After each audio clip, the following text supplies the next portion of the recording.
Hey everyone, welcome back to Unboxing 9 to 5. Today we are sort of going reverse. We are going on an inward journey. So, in this whole world of brands with complex narratives and so many things to say, there's another movement that is going on, which is decluttering and running towards simplicity and authenticity. So when we think about this, to my mind comes SAADAA because SAADAA is a brand which goes by the philosophy of better basics for everyone. It tries to create a space in your life, in your fashion lifestyle, in your wardrobe, where they try to declutter for you. They try to make it easy for you, as easy as sipping a chai. They have started a humble beginning and now have moved to 1 million customers. And we thought that it could be a very good conversation with the co-founder Mahesh Tekwani. So let's explore together how simplicity can be a differentiating factor.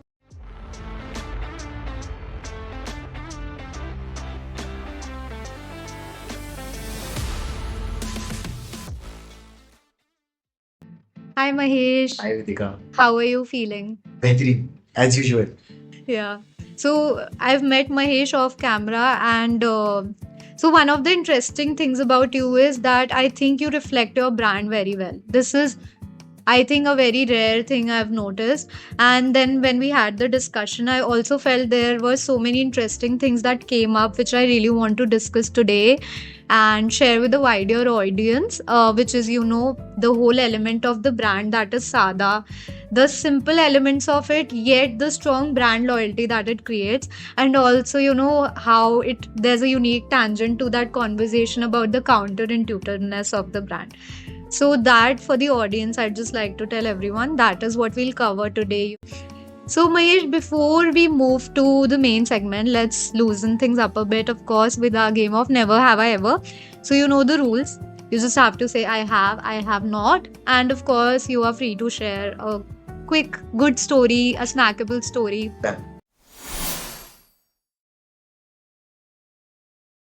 So I'll begin. So first one goes, never have I ever launched a product that completely flopped. Obviously, I have. Yeah? But I think, maybe I think beyond the brand also, we've done a lot of mistakes. When we started, we did a lot of mistakes. Right. I think it's a part of the journey. Yeah, definitely. And I think at the end of the day, consumer knows first. They will tell you everything, and that's the best. So, such a great place to be right now. You get so much feedback so quickly. So how do you analyze this feedback? Is it through the sales or is it like the upfront feedback from the customer? So actually, we do a lot of things like that. We do a lot of perception studies, a lot of analysis, a lot of consumer meetups, a lot of community meetups. We have a Jaipur community for store people at the store. We have Jaipur community for people who have bought and goods and are based out of Jaipur. Because we are in Jaipur, we are doing a community charter now in different cities. So we do a lot of small events.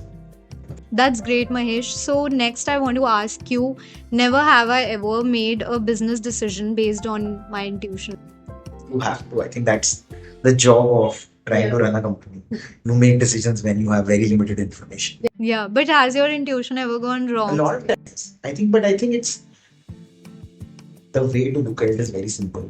Not making a decision is actually more counterproductive or penalizing to your journey than making the wrong decision. Makes sense. Okay.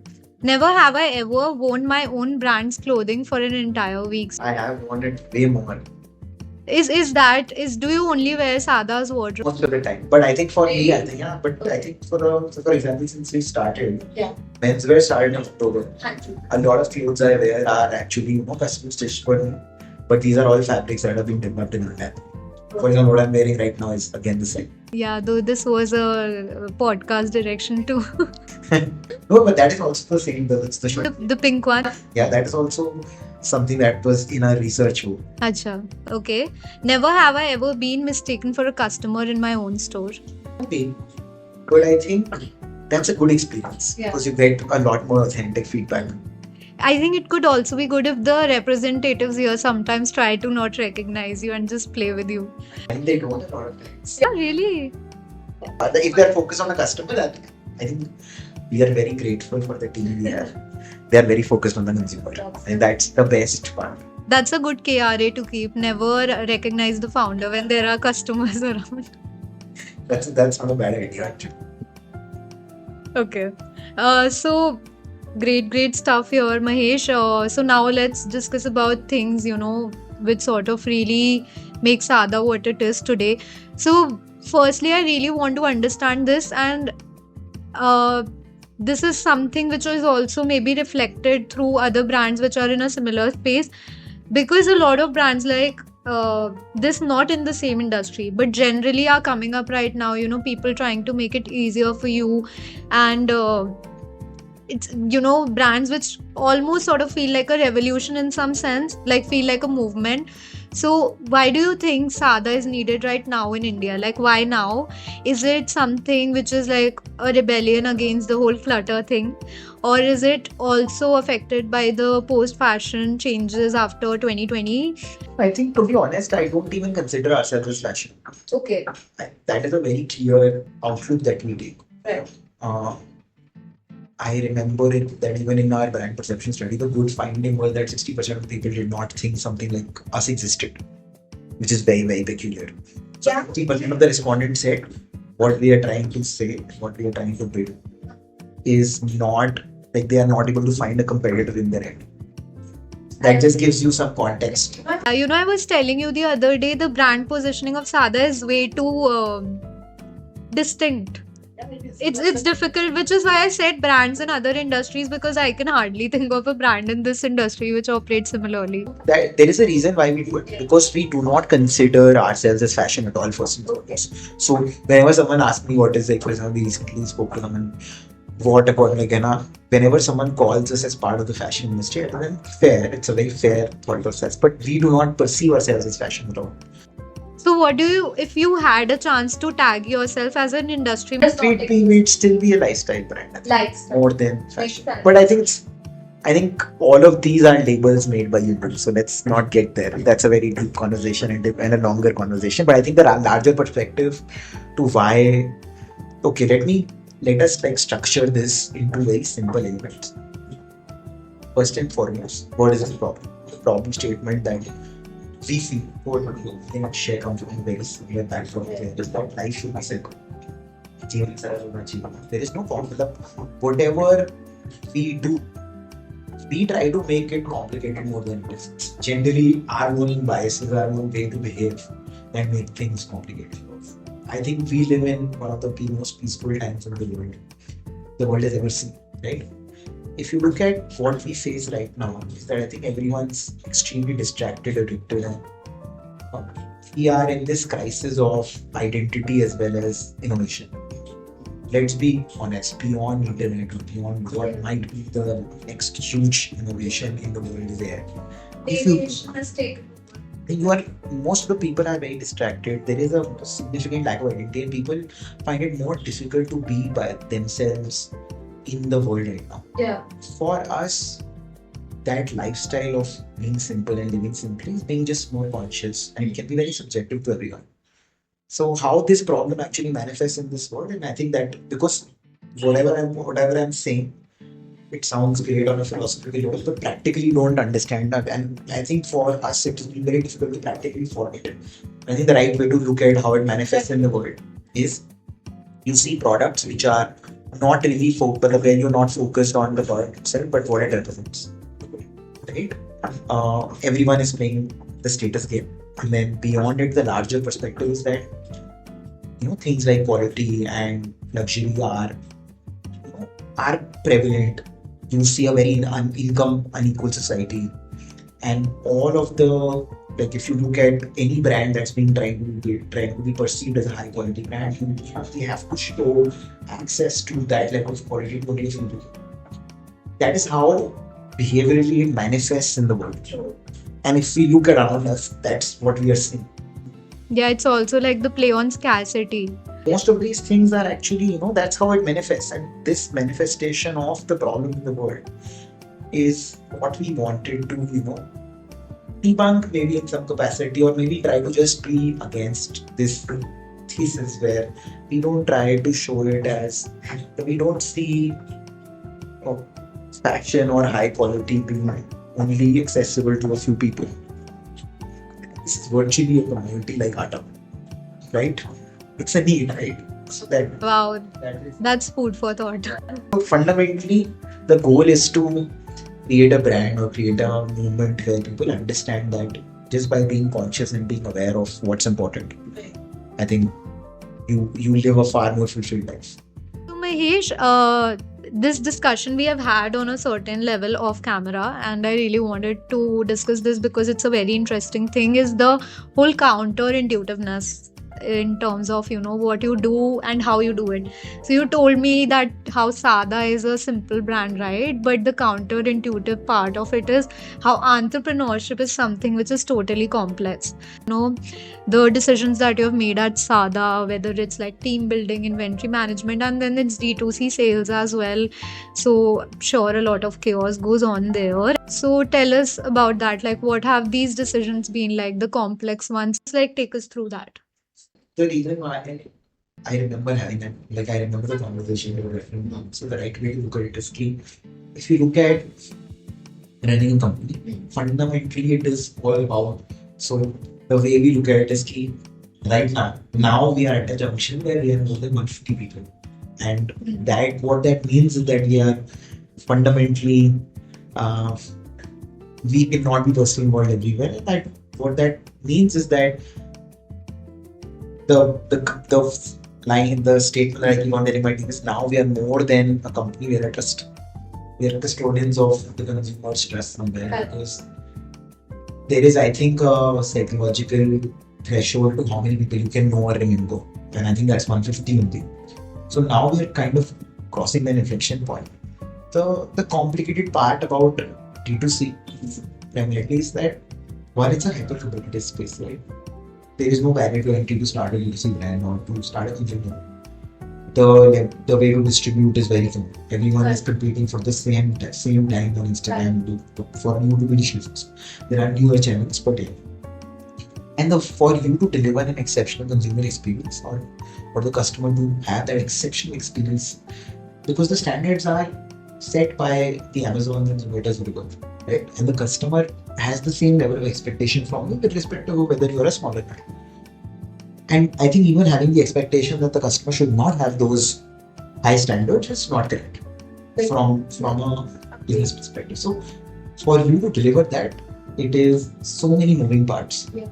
And like seamlessly delivering that, imagining how tough that. So much communication has to flow in, and it's somewhere or the other, it's you can call it as a complex machine like a car, or you can call it as an orchestra where every person has to deliver the right notes so that it sounds amazing. That's a nice metaphor. That is, I think, one. That complexity actually lies in how do you translate that thought process to everyone in the team. And fundamentally, we have to now take care of the team, and the team takes care of the consumer experience. For you to build that, it's quite challenging because for people, building the right culture is extremely challenging on how people behave together. The way a person behaves individually and the way people behave in a group, it's extremely different. Right. Proven numerously by a lot of experiments. I feel somewhere or the other, trying to create that culture and to make sure that the orchestra keeps on performing in a certain way takes a lot of practice and learning. I think we are still a work in progress, but that is where all the complexity is. And even if you look at the store, we have a wall that talks about how complex the supply chain is. Think about linen, which is very very connected to us. A lot of people perceive us as linen. When you look at linen, it goes through 600 hands before it gets to you. Pretty complex, right? That has to be labor process. So a lot of things like that where there is a lot of complexity and it's completely handmade. So most of the apparel as an industry has had more real, The real game. Real innovation from a manufacturing perspective also. Guess. Let me ask you a very simple question for you to. Oh, the tables have turned. I wasn't prepared for this, Mahesh. What do you think was the last innovation, or when do you think was the last innovation in stitching machine? In stitching machine? Okay, if I have to take a guess, from how you're talking, like whatever you have said, I feel it's the substance is lacking right now. So it's probably not very latest. So I'll try to go back based on that assumption. Maybe like 2005. The oldest real innovation where there was a real change. Yeah. And it was in the late 1800s. What? It's actually not true. So, not a lot of stitching machine has not significantly changed. There is no, it still has to be handmade. That is why you have artisans still doing stitching, right? And you don't you think will be taken over by technology itself? Yeah. So, क्या जरूरत होती है? Why is textile such a huge generator of employment? Because it's still handmade. Yeah, but I feel even if technology does take over, it will still probably have a very well set of customers, engaging in it, because handmade is a different ball game altogether.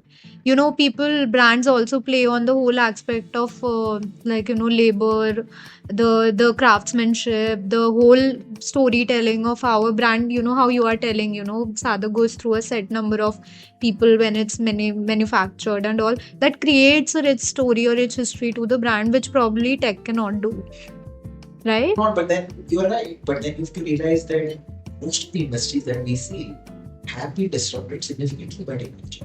Right? That's true. Think about how it can eliminate a huge quantum of, for example, I think I would be very scared to be a graphic designer today. Yeah. Right? It's a very difficult domain to follow. Just like a simple parallel to draw. Because most of the things that you're doing now can be generated by it is already disrupted, and so that means a lot of people actually use that advantage of having a certain kind of knowledge. So Mahesh, now I want to discuss about minimalism as an outsider from a layman point of view. I do view SAADAA as a minimalistic brand. It does fall into everything that a minimalist approach does to your brain as well.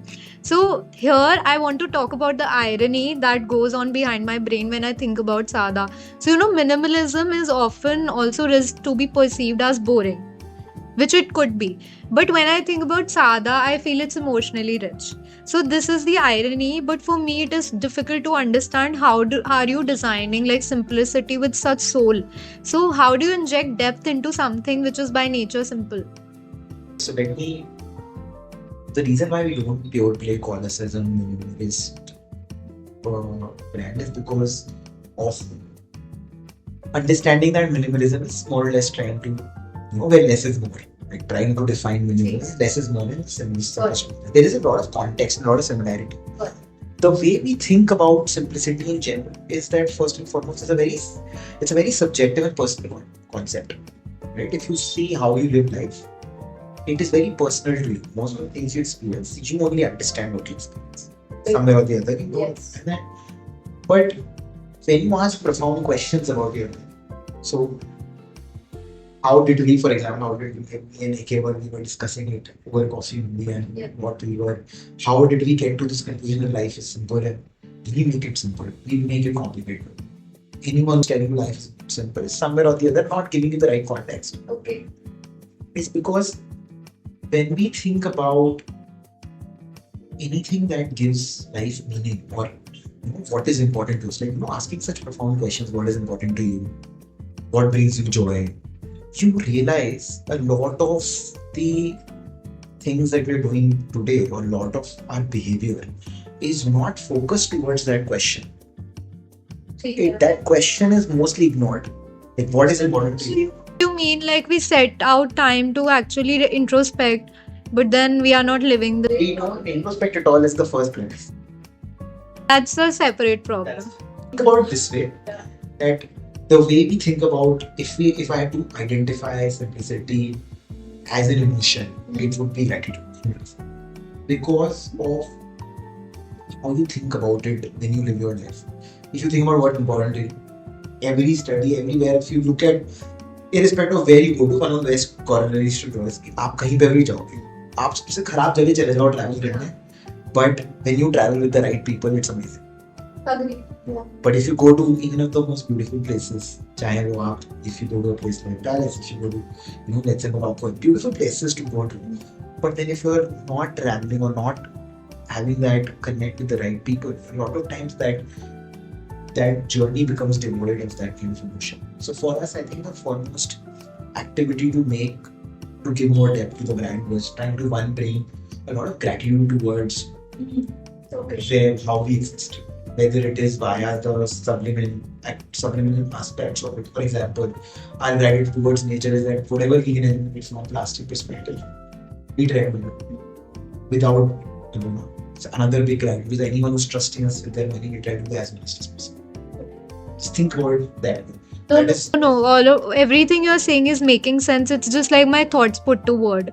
very perceptually done to make sure that we try to do a lot. So, like for example, a lot of personalization there. Right.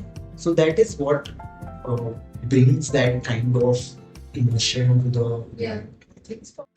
Just walk us through some emotional touch points that you take care of, like maybe the five special touch points that you think have sort of really driven the journey of SAADAA in the right direction.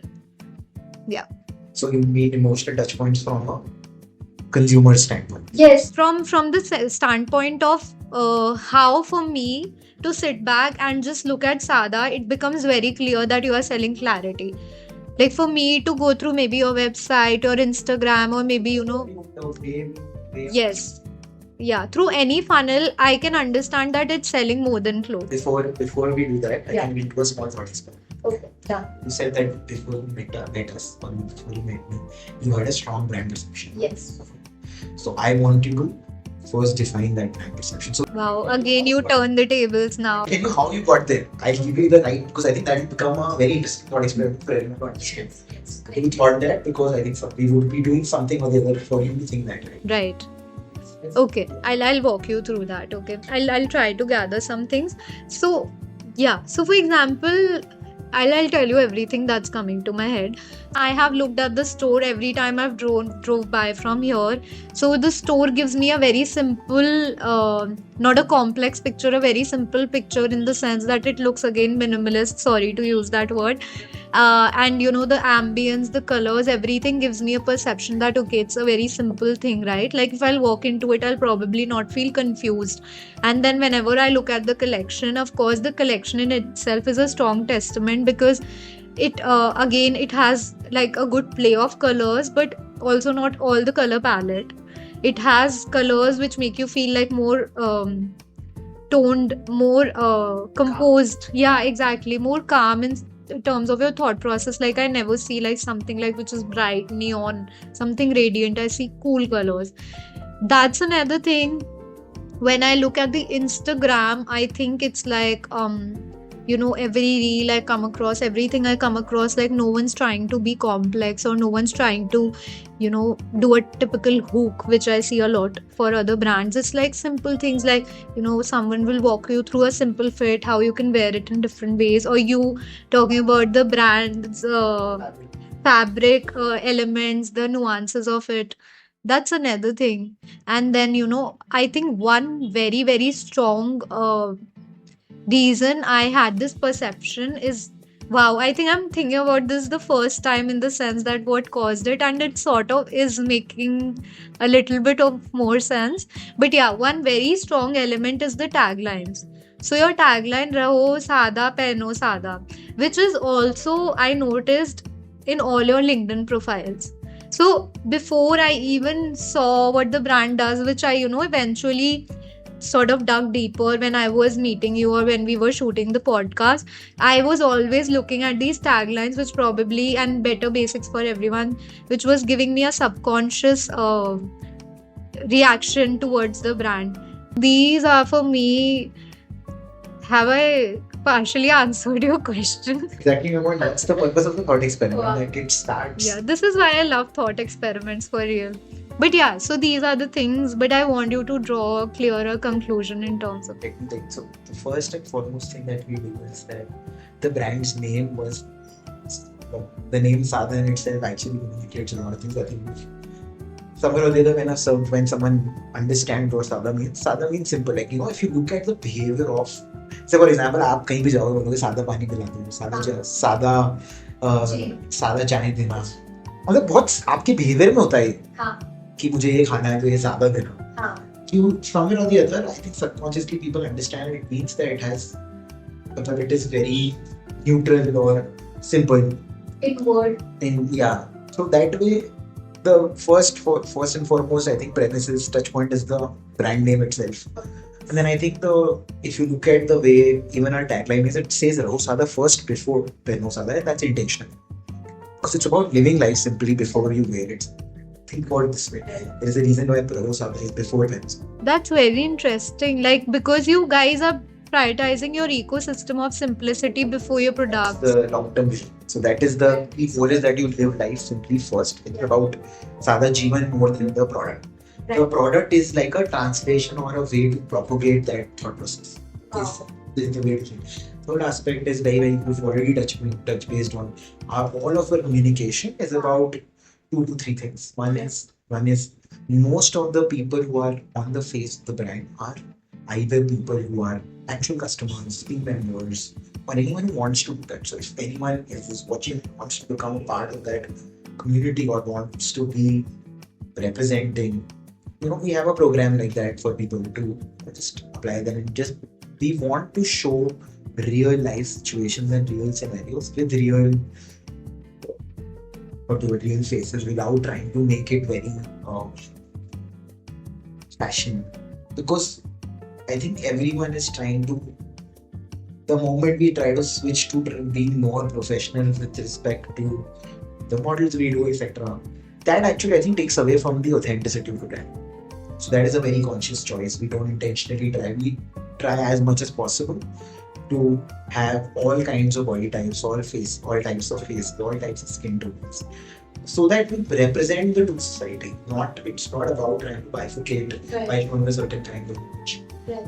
So that is a conscious choice. And then whenever a consumer experiences the brand, for example, the packaging bag is recycled fabric, it's reusable. That's again a subconscious channel. We think about consumption as a concept. All the tags which you throw away are paper. Everything, so what we have tried to do is we've tried to be very practical with the way we structure the experience without making it fancy. But trying to make it too posh will actually ruin the essence of the brand. Right. So intentionally, it has sometimes beauties in the unfinishedness or imperfections of what, because then it gives that particular product or that particular experience authenticity. So that is whatever we try to do, it is integral that we do that without missing out on micro details. So we try to focus a lot on that. I think the fact that you were able to interpret that is, I think, good news for the team that they're doing exceptionally well. Great, Mahesh. I think we have sort of almost understood everything in terms of, how SAADAA functions, and this could be a great playbook for the future entrepreneurs out there, because we sort of got into the shoes of, how you function as a brand, what took you to take it from your humble beginning to what it is today.